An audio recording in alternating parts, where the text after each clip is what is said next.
listening to Your Secret is Safe with Me, non-judgmental talk about infidelity with Dr. Marie Murphy. If you're looking for new perspectives on complicated relationship issues, you've come to the right place. Days go by, they're crawling by. Hi, everyone. I'm Dr. Marie Murphy. I'm a relationship coach, and I help people who are engaging in anything they think counts as infidelity to deal with their feelings, clarify what they want, and make decisions about what they're going to do. No shame, no blame, no judgments. A lot of the advice that's out there for people who are cheating on their partners is little more than thinly veiled judgment, but that is not what I provide. I believe that you are entitled to guidance and support that respects the fullness of your humanity and the complexity of your situation, no matter what you're doing. If you're ready to begin the process of resolving your infidelity situation in a way that is truly right for you, I can help you do it.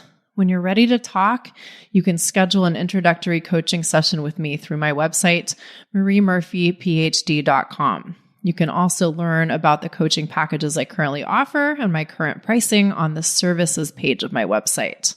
I offer confidential, compassionate coaching via Zoom, which means we can work together no matter where you're located. I can't wait to meet you.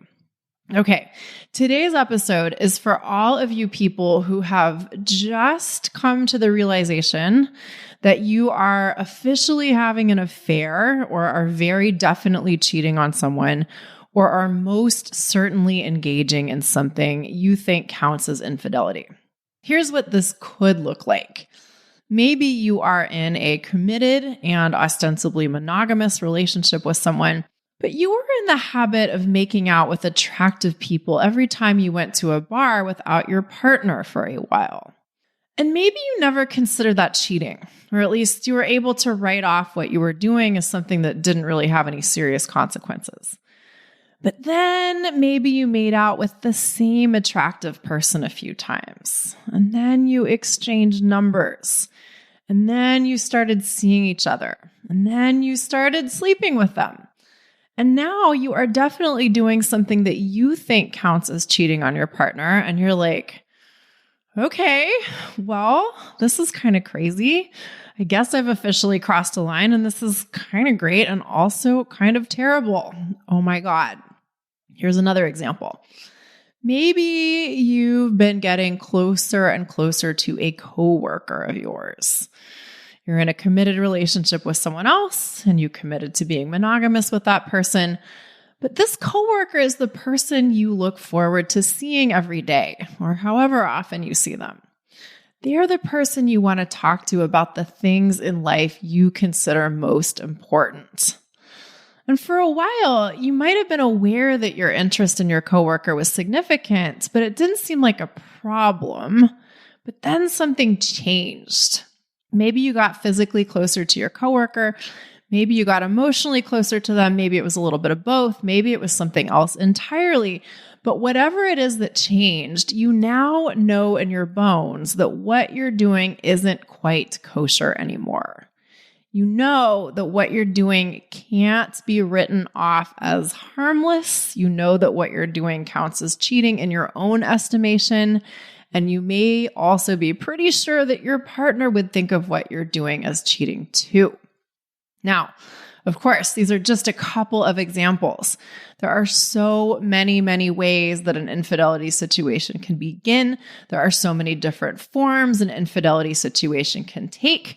And no matter what your unique infidelity situation looks like or how it began, the crucial point for today's purposes is that the moment when you realize that you're definitely doing something, you're definitely engaging in infidelity of some kind, you're officially having an affair, you can't really deny it anymore, can be kind of a big deal. Acknowledging to yourself that yes, you are indeed cheating on someone. Whatever is happening is really happening, and it wasn't just a one-time thing that will never happen again can be quite a holy shit moment. On the one hand, you may be totally freaked out about what you're doing. You may not like the idea of cheating on someone you're committed to or doing something that's outside of the bounds of whatever agreements you've made to your partner or partners. And of course, you may have absorbed the message that if you're cheating on someone you've committed to being monogamous with, you are doing something that's very bad. And by extension, you are pretty bad. In many contexts, such as here in the United States, where I'm coming at you from, infidelity is a pretty loaded topic. We don't have much collective sympathy for people who are doing the cheating. We tend to have a lot more collective sympathy for people who are cheated on, but in general, our collective attitudes towards people who are cheating on their partners are not very positive and not very nuanced. So if you've encountered any of the common ideas about how bad people who cheat are, and I'm willing to bet that you have had at least some exposure to these kinds of ideas, you may be thinking, I don't want to be that person. I don't want to be the bad cheater person. And if you're thinking anything along those lines, you may feel kind of terrified or completely terrified. You may also feel guilty or ashamed. You may also feel confused or totally bewildered. And in addition to this, or because of all of this, you may feel pretty panicked. Your situation may seem like a big, bad problem, and you may not want to have a big, bad problem on your hands. But on the other hand, you may also feel pretty damn amazing. You may have some qualms about what you're doing, but you may also be very much enjoying what you are doing. Why else would you be doing it? You may feel more alive than you have in years. You may feel more connected to the person you're involved with than you ever have to anyone in your life before. You may be feeling loved and seen and understood in a way you never have before. And you may be having great sex for the first time in a long time, or maybe the first time ever, or whatever. The details of your specific situation may be a little different, but the point is you probably find your situation awesome in some respects. In addition to perhaps feeling not great about your situation, you may also feel very great indeed about it, right? And this combination of really intensely uncomfortable feelings and really intensely pleasurable and exciting feelings can be a lot to take in. For some people, feeling such intense and competing emotions feels completely overwhelming and impossible to tolerate. There's just so much going on, and it seems really good and also really bad and also really crazy, and it just seems like too much to make sense of. When you realize that you're at the point of saying, I'm definitely having an affair, I'm definitely engaging in infidelity in some way or another, it can not only be a holy shit moment, it may be the most intense holy shit moment you have ever experienced in your entire life. And this can really be quite something. And it's fine to freak out a little, but you don't want to turn freaking out a little into freaking out a lot. I'm going to keep saying freak out and freaking out a lot today. And I realize that this isn't the most specific language, but that's kind of the point. What I mean by freaking out is that you think your situation is a big deal and not in an entirely good way, and you get pretty worked up about that in your own way. And when this happens, when we freak out, so to speak, and stay freaked out, we are less likely to handle our infidelity situation in a way that we are satisfied with in the long term. And what I want to suggest is that your most basic goal in the short term is to quell your freak out so that you can begin to approach your infidelity situation in a thoughtful, deliberate way so that you can eventually resolve it in a way that you are satisfied with. So what I'm going to do today is provide you with some guidance for dealing with that holy shit moment. If you have just realized that you are indeed cheating on your partner or having an affair or engaging in something you think counts as infidelity, here are 5 things I encourage you to do right now to help you get your bearings and help you start to get out of freak out mode. Number 1, If you are panicking about your new infidelity situation, get clear on what exactly you are panicking about and whether or not you need to do anything about what you're panicking about right now. This is very useful to do even if you're only panicking a little.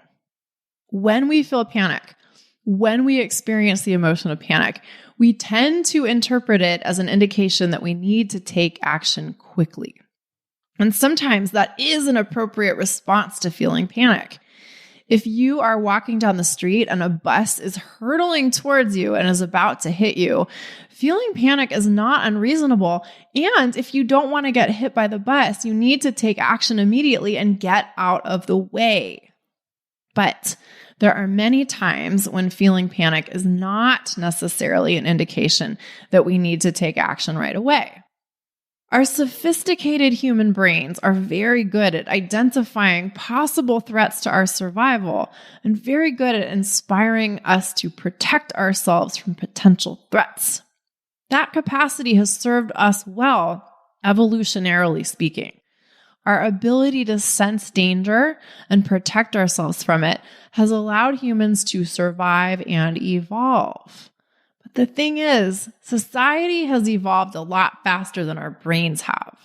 So there are many occasions in the course of contemporary human life when something that seems like an existential threat and inspires panic is probably not an existential threat and may not even be a problem yet.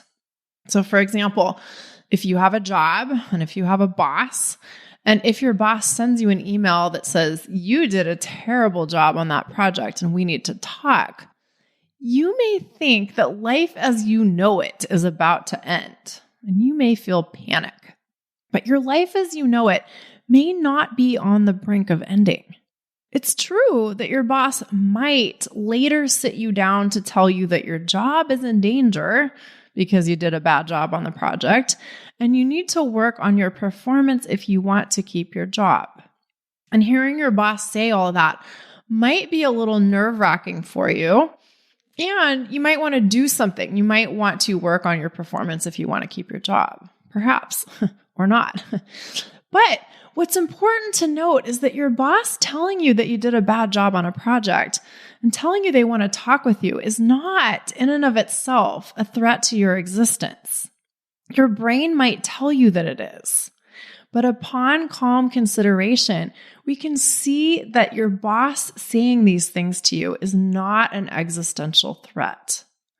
Now, it's also important to note that your boss telling you that you did a bad job on a project and therefore your job is in danger does not mean you've actually lost your job yet. But you may have reacted as if the things you fear might happen are already happening. Assuming that no one knows about your infidelity situation other than you and whoever else is directly involved, there's a chance that nothing will happen right away. There is a good possibility that whatever you're panicking about does not require your immediate attention. Now, let me just be absolutely clear about something. You might be panicking about something that does warrant immediate attention. If, for example, you have a very jealous partner who keeps you under surveillance and you think they are likely to become violent towards you if they find out about what you've been doing, you may have a serious problem on your hands and you may want to do something about that right now. If you think you might be in danger, please stop listening to this podcast and go seek out resources that will help you keep yourself safe. But for many of you listening, the things you're panicking about do not require your immediate attention and cannot possibly be dealt with immediately anyway. For example, sometimes when people who are married realize that they are most definitely having an affair, they immediately start thinking, oh my God, this means I'm going to get divorced and then I'll lose all of the financial security I built up and people will find out that I cheated and everyone will judge me and I won't have any friends and I'll never get to see my kids again and things won't work out with my affair partner anyway. So basically my entire life will be ruined. These concerns may seem very real and very pressing, but you can't solve for all of these things in the present moment. Yes, these might be things that you end up dealing with eventually, but if that happens, you can only deal with these things one step at a time and when the time comes up. If the time comes up. That's the only way that we can deal with our life stuff. One step at a time, moment to moment to moment. And of course, it's also important to remember that some of the things you're currently worrying about may never become things that you actually have to deal with. Now, there is something that a lot of people panic about that you will almost certainly have to deal with, and that is figuring out what you want, deciding what you want to do about your infidelity situation. You will probably want to make clear decisions about how you deal with your infidelity situation at some point. However, as important as it is to do this, you may not be able to do this immediately. Figuring out what you want to do about your infidelity situation may require calm, sustained attention and effort. You may not be able to decide what you want to do right this minute. The irony, of course, is that this is both a cause and a consequence of panic. When we don't know what we want to do about a situation that seems to require a quick resolution, we may panic. But when we panic, it's really hard to think clearly and make decisions that we feel good about for the long haul. Thus, in the short term, I want you to consider that allowing the dust to settle and allowing your panic to dissipate will serve you well. When we don't allow our panic to settle and dissipate, we may take rash actions that we later regret. So, for example, sometimes people feel so freaked out about cheating on their partner that they tell their partner right away. And sometimes while they're at it, they also tell everyone else they know that they cheated on their partner.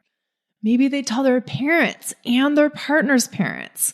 Maybe they tell all of their friends and extended family members.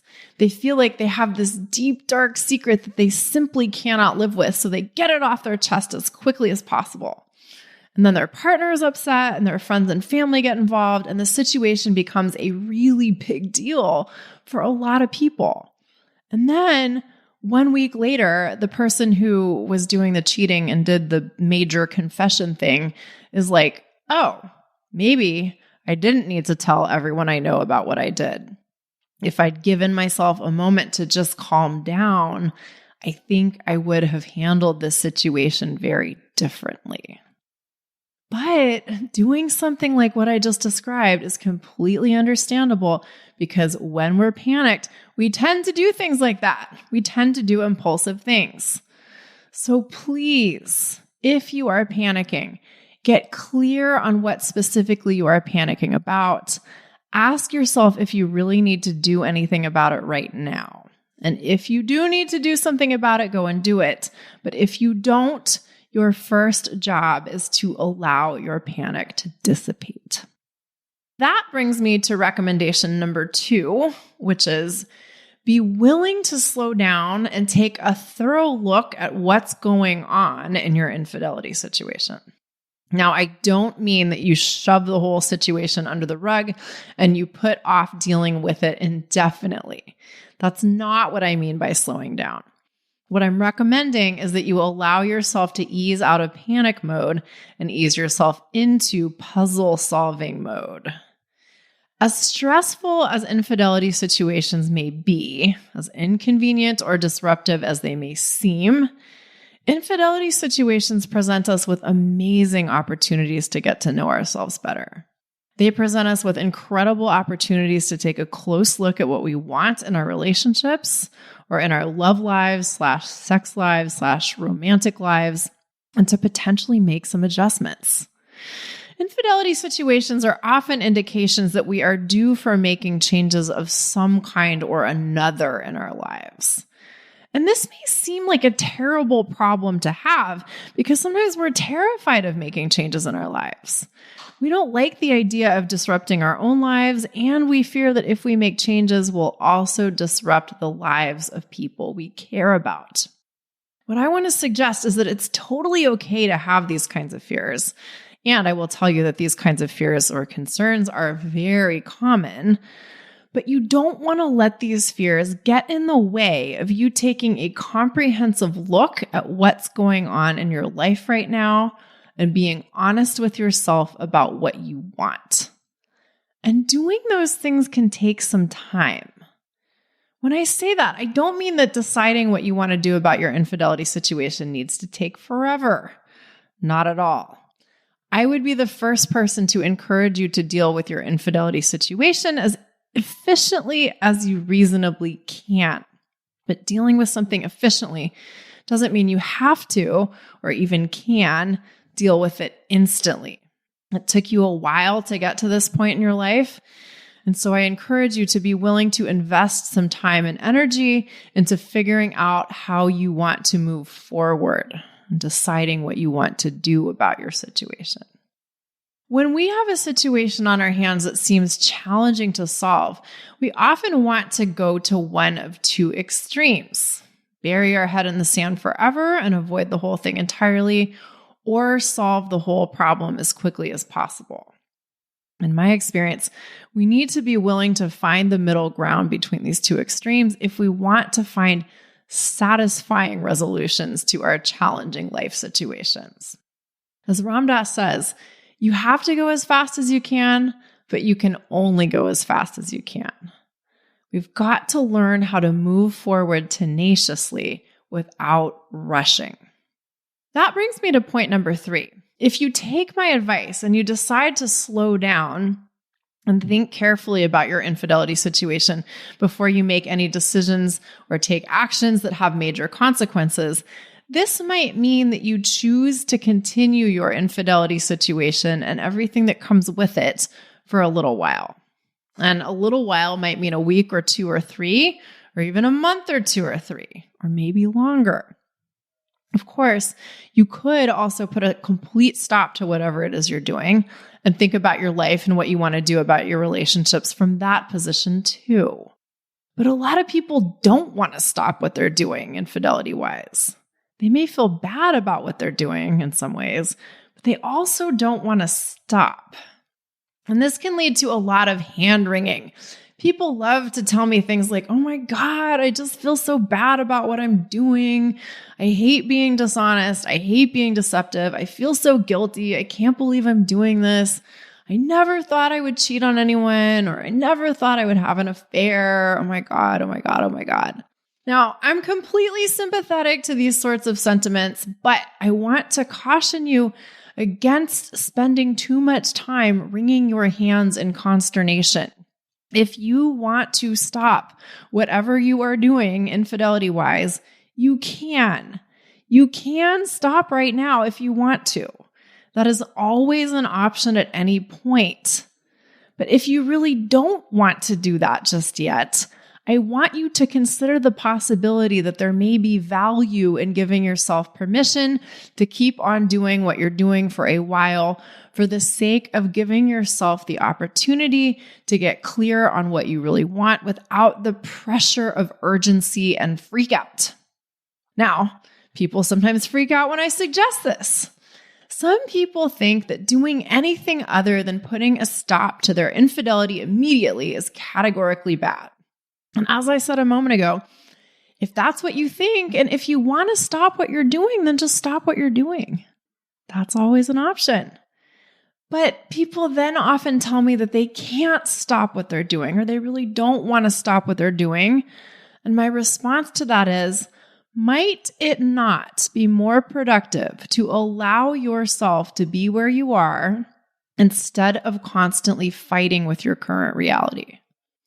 When you allow yourself to be where you are, you free up your energy to start thinking about what you want to do next. When you're giving yourself a hard time for being where you are and doing whatever you're doing, you are using up energy that you could be dedicating to figuring out what you want and making choices and changes. Put a little differently, freaking out about your affair doesn't help you decide what you want to do about your affair.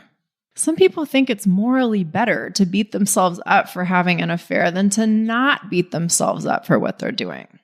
Some people tell me, Well, I may be cheating on my partner, but at least I feel bad about it. I know that many of us have been taught that if we're doing something that's bad or quote unquote bad, feeling bad about ourselves for what we are doing somehow makes it less bad or makes us less bad. But I want to suggest that this is not the way it works at all. I want to suggest that this is not helpful in practice. I want you to consider that it might not be possible to shame yourself or blame yourself or scold yourself into making sustainable, positive changes.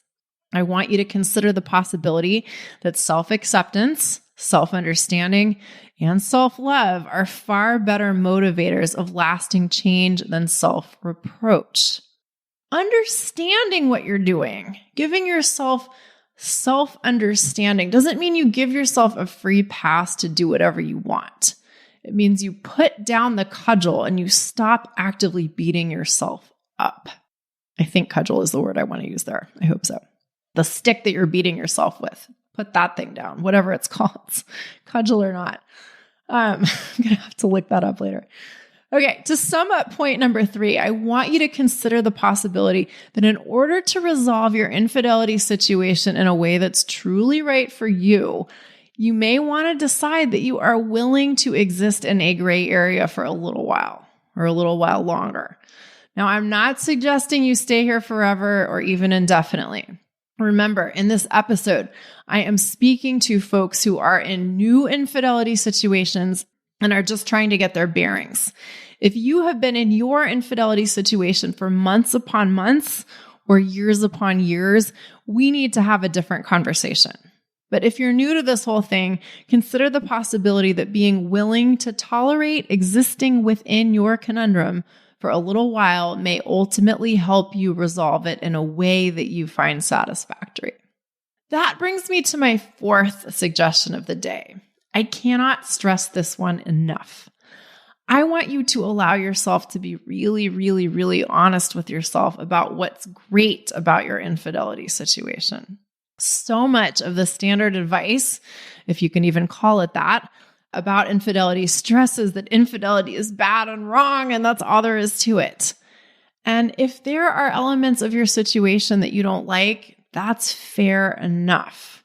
And all of the things that you don't like about your situation are important to consider, but that is not what I want you to do right now. What I want you to do right now is think about all of the things that are wonderful about your infidelity situation. For instance, you may have connected with someone amazing. You may have met another human who is just the most amazing creature you have ever encountered. You may feel like you were born to be with this person. And that kind of experience usually feels pretty good. Or maybe you aren't involved with one particular person, but you've been connecting with a bunch of different people. And maybe the variety of these experiences has been really enjoyable for you. That might be really great. Sometimes variety for its own sake is awesome. It can be incredible to receive attention and affirmation from a bunch of different people.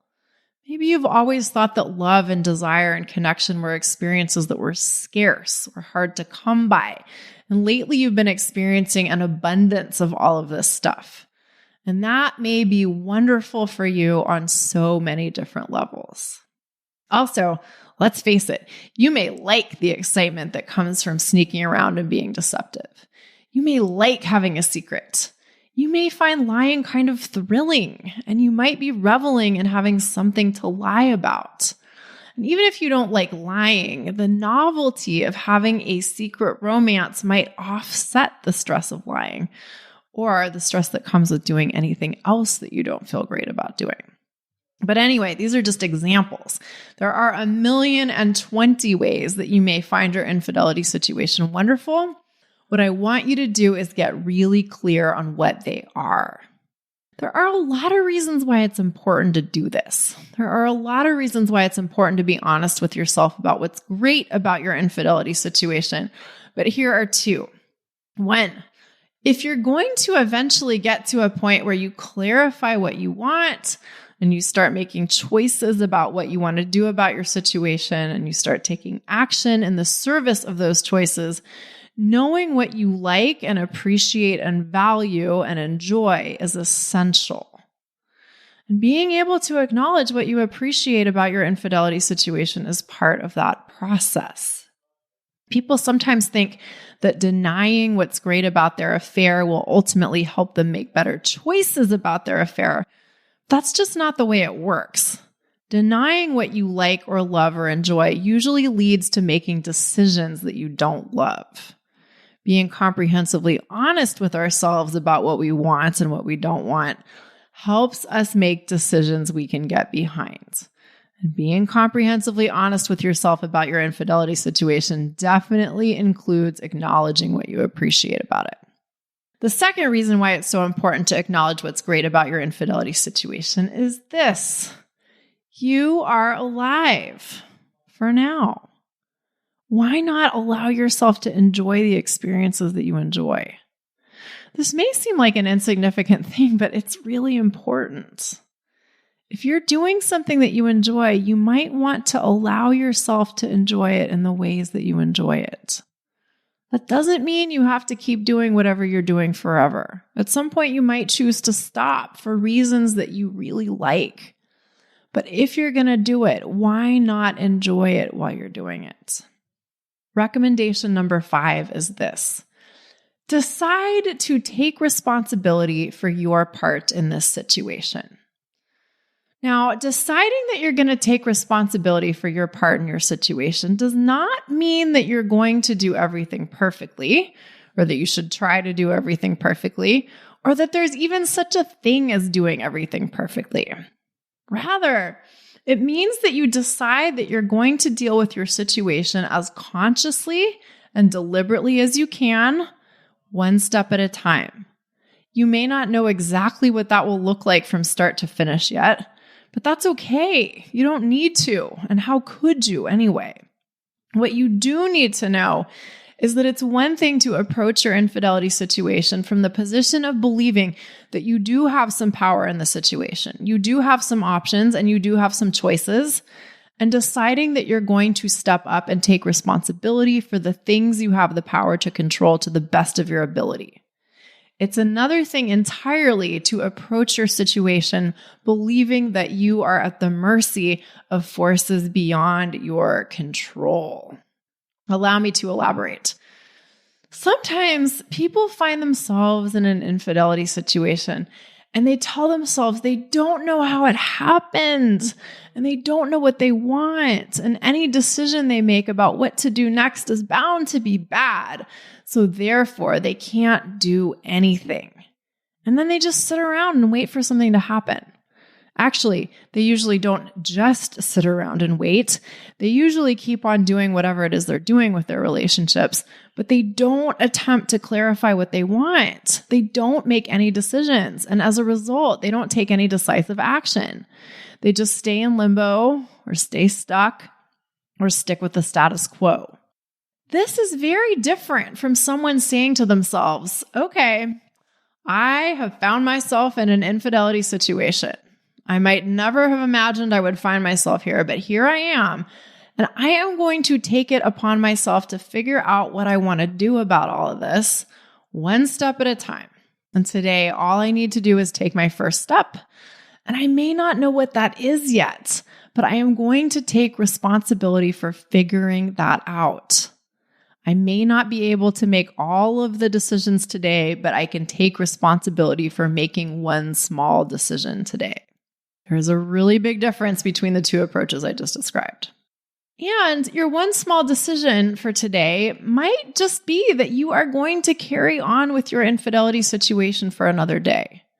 Today, you might decide that you are going to continue doing what you are doing because you like it and you want to keep exploring it. That's a legitimate choice to make. And making that choice consciously and owning that choice is one way to begin taking responsibility for your situation. Okay, people, the journey you have embarked on, and by that I mean the experience of engaging in infidelity, may be one that you never anticipated taking. To recap, these are my 5 recommendations for what you can do to begin to get your bearings and begin to navigate your way through your infidelity journey and whatever that experience may hold. Number 1, if you are panicking, notice that and ask yourself if there is anything you actually need to do about whatever it is you're panicking about. For instance, if you think your safety is at risk, stop listening to this podcast and go take appropriate measures to protect yourself. But if you assess your concerns and you discover that you don't need to take immediate action in response to the things you're panicking about, your first order of business is to ease yourself out of panic mode. And if you don't know how to do that, no problem. I can help you learn. Number 2, consider that it might be in your best interest to be willing to slow down and take a comprehensive look at your life and what's important to you right now. Being super honest with yourself about what you want may seem like a terrifying thing to do, but being brave enough to be comprehensively honest with yourself will help you make choices that you are satisfied with in the long run. Number 3, ask yourself if you're willing to dwell in what you might consider moral and ethical gray area for a little while longer. If you are not willing to do this, that's fine, of course, and you can make choices accordingly. But if you're already cheating, you might decide that you're going to give yourself permission to keep doing what you're doing for a little while longer for the sake of carefully considering what you want and ultimately making decisions that you are happy with. There is a consistent theme here. Are you noticing it? We want to make decisions that we're happy with. We don't want to make decisions out of a sense of urgency that ultimately don't really solve anything for us. Okay, point number 4, allow yourself to get really clear on what's amazing about your infidelity situation. Allow yourself to appreciate those things. Doing this is one component of being honest with yourself, and being honest with yourself is, wait for it, going to help you make decisions that you feel good about in the long run. And finally, number 5, decide that you will take responsibility for your part in your situation and that you will figure out what it means to do that one step at a time. Now, that's assuming that you want to take responsibility for your situation, of course. I recommend doing that because it's a simpler and more liberating way to live. But if you want to operate from the belief that you are powerless and therefore can't take responsibility for anything much, that is your choice to make. Now, I am well aware that if you are new to your infidelity situation and you're kind of freaking out, you may be disappointed that I haven't given you the magic answer for what you should do about your situation, or haven't helped you instantly figure out what you want or answer all of your questions. The bad news is, resolving your situation in a way that you are satisfied with will probably take some time and effort. There may not be any magic answers or any instant fix answers. And I promise that if I had them, I would have already shared them with you. The good news, though, is that this isn't a problem. It is totally possible for you to resolve your infidelity situation in a way that's truly right for you, one step at a time. It is possible to deal with all of your intense feelings, clarify what you want, make decisions about what you're going to do, and then take action in the service of those decisions. And I can help you do these things. When you're ready to work with me, you can schedule an introductory coaching session with me through my website, mariemurphyphd.com. All right. Thank you all so much for listening. If you have enjoyed what you've heard today, I would love it if you would go to iTunes and give this podcast a 5-star rating. You can do this anonymously, and your ratings help other people who would benefit from hearing what I have to say find this podcast. So thank you in advance for sharing the love. Have a great week, everyone. Bye for now. Thanks for listening to Your Secret is Safe with Me with Dr. Marie Murphy. Make sure to click subscribe to get updates on our latest episodes.